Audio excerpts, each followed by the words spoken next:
자, DNA 구조, 자, DNA 구조 보시면, 자, DNA 분자는 두 개의 긴 가닥이 비틀린 사다리처럼 꼬인 이중나선 구조 이른다. 이런 참 어렵죠. 결국 이중나선 구조라는 건데, 이게 어떤 구조냐? 자, 이 그림이죠, 이 그림. 자, 이렇게 두 개의 긴 가닥이 이렇게 비틀려서 서로 꼬이고 있죠? 자, 꼬이고 있으면서 약간 사다리 같이 이렇게 결합을 하고 있는 모습을 볼 수가 있어요. 이게 이제 염기의 결합입니다. 앞서 봤던 뭐 아데닌, 티민, 구아닌, 사이토신 얘네들이 결합을 한 형태를 보고 있는 거예요. 그래서 이 바깥쪽에 있는 끈 형태의 골격이 당, 인산 구조입니다. 우리 DNA 앞서 제일 처음에 얘기할 때 당, 인산, 염기로 구성되어 있다고 했었죠. 그래서 이 염기는 안쪽에 이렇게 수소 결합을 하게 되는 거고, 염기끼리. 바깥쪽은 당과 인산이 이렇게 골격을 이루고 있다 얘기를 할 수 있습니다. 그래서 뼈대의 안쪽, 자, 이게 뼈대가 되는 거죠. 지금 이렇게 뼈대가 오탄당과 인산이 이렇게 뭐라고 할까요? 교차로 골격을 이루고 있고, 안쪽에서 어떻게 된다? 염기가 한쪽 가닥에 있는 염기와 그 반대쪽 가닥에 있는 염기가 서로 만나서 결합을 하게 된다. 어떤 결합하겠어요? 수소 결합하겠죠. 염기끼리 만났으니까. 그래서 A랑 T랑 만나서 수소 결합하고, 뭐 C, 사이토신이랑 G, 구아닌이랑 만나서 수소 결합하고, 이런 형태로 수소 결합을 하고 있습니다. 지금 여기서 그림에서 A와 T를 이렇게 모양을 같게 만들어주고, C랑 G를 이렇게 모양을 우리가 결합할 수 있게 만들어진 게 상보적 결합을 하기 때문에 C랑 G랑 무조건 결합해야 되고, A랑 T랑 아덴이랑 티민이랑 무조건 상보적 결합을 해야 된다라는 걸 얘기를 해주는 거죠. 그래서 이런 형태로 수소 결합을 이루고 있다. 그래서 결국은 대칭적인 나선 구조, 이중 나선 구조를 이루고 있다라고 우리가 생각하면 됩니다.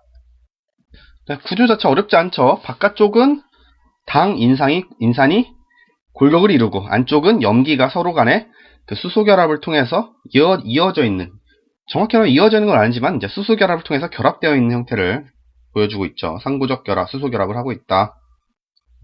그래서 이렇게 두 개 합쳐져서는 이제 한 분자는 아닙니다. 그래서 분자 간의 결합이기 때문에 얘와 얘는 서로 떨어져 있는 상태예요. 아데닌과 티민은 약간 멀리서 서로 당기는 정도의 힘이고, 이 두 개의 이중나선을 합쳐서 우리가 이제 하나의 DNA 분자다라고 얘기를 할 수 있는 겁니다.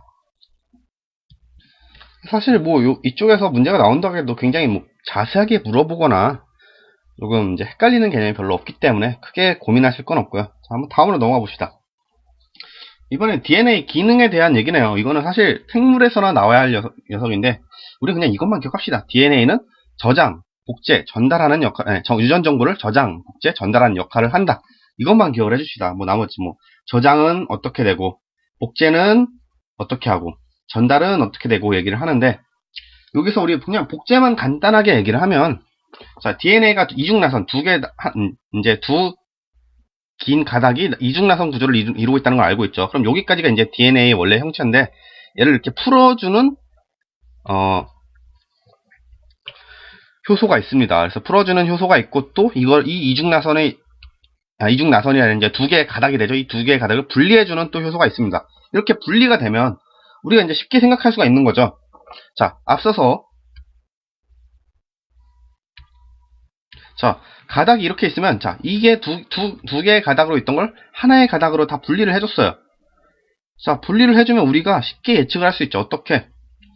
자, 한쪽에 T가 있으니까 반대쪽에 뭘 붙여야 된다? 아데닌을 붙여야 된다. 마찬가지로 아데닌이 있으니까 반대쪽에 티민을 붙여야 된다. 사이토신이 있으니까 구아닌 붙여야 된다. 이렇게 한쪽 가닥만 가지고 있어도 다른 한쪽 가닥을 우리가 쉽게 예측을 할 수 있어요. 그럼 예측을 하니까 만들 수도 있겠죠. 자, 그래서 이런 형태로 만들어지게 되는 거죠. 자, 이렇게 두 개의 가닥을 풀어냈더니, 아, 여기가 아데닌이래. 그럼 여기가 아데닌이라. 그럼 여기다가 우리가 티민을 붙여주자. 마찬가지로 뭐 여기다 구아닌이래. 그럼 여기다 사이토신을 붙여주자. 이런 식으로 우리가 얘네들을 하나하나 만들어서 다시 DNA 가닥을 두 개로 만들어줄 수가 있다는 거죠. 하나의 이중나선을 풀어서 두 가닥으로 만들고, 이 두 가닥에 다시 다른 쪽, 반대쪽 가닥을 붙여줌으로써 두 개의 DNA로 만들어줄 수 있다. 즉, 복제가 되겠죠. 이렇게 복제를 하면 하나의 복제된 DNA는 다른 이제 뭐 자손에게 전달돼서 뭐 종족 보존할 수도 있고, 이제 여러 가지 목적으로 사용이 될 수가 있다.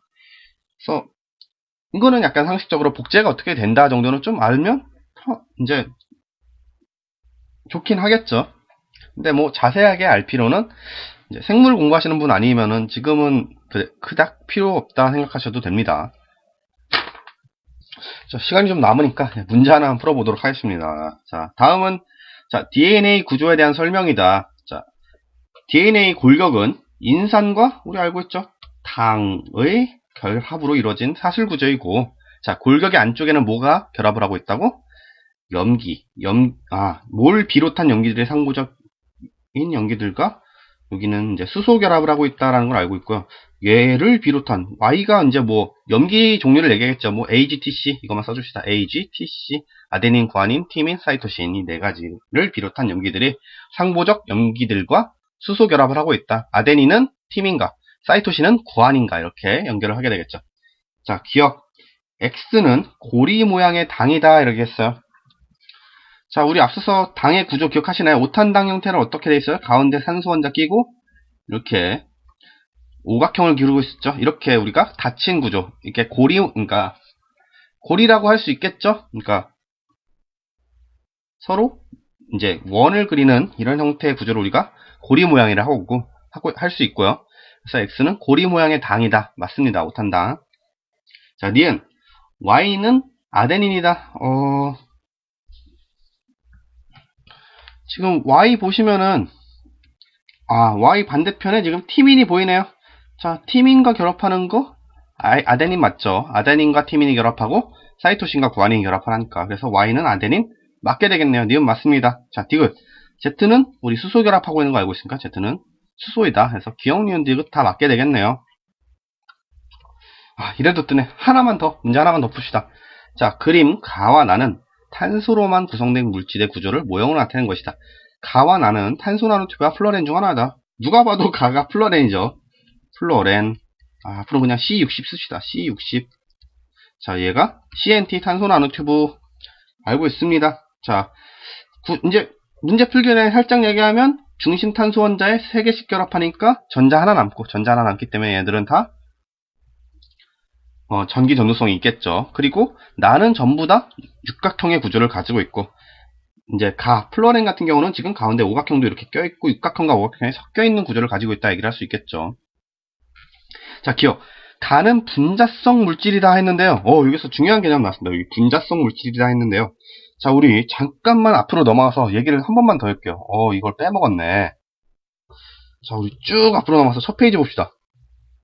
자, 얘네들을 보면은 첫 페이지에 있는 물질들을 보시면 다 탄소가 결합된 형태인데, 자, 여기 플로렌을 제외하고, 자, 이 탄소 나노튜브, 다이아몬드, 흑연, 그래핀 얘네들 보시면 끝이라는 게, 그러니까 어느 지점에서 이 결합이 종결된다 해서 분자 단위를 이룰 수 있는 녀석들이 존재하나요? 지금 보시면 뭐 이 부분이 딱 끝이라고 할 수가 없겠죠. 이렇게 탄소가 있으면 나중에 또 여기서 다시 탄소들이 이어질 테고, 이쪽에서도 이어질 테고, 얘네들도 마찬가지죠. 계속 육각형을 그리면서 튜브 형태로 길게 쭉 뻗어나갈 테고, 그라파이트도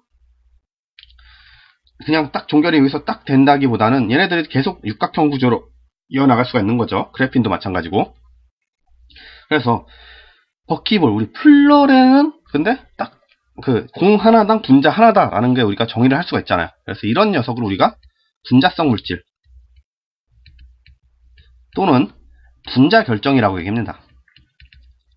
그리고 얘네들은 정확히 탄소 몇 개까지만 결합한 게 하나의 분자다라고 우리가 정의를 내릴 수가 없기 때문에 얘네들은 우리가 대표로 그냥 C라고만 표현을 합니다. 몇 개가 결합해서 C60이다 이렇게 표현을 하지 못하고 다 그냥 호돈수 물질, 탄소로 구성되어 있는 물질이다 이렇게 얘기를 하는데, 얘네들을 우리가 그냥 앞으로 원자 결정이라고 부른다. 원자 결정. 그래서 우리는 앞으로 원자 결정이라고 부르게 됩니다. 얘네들을.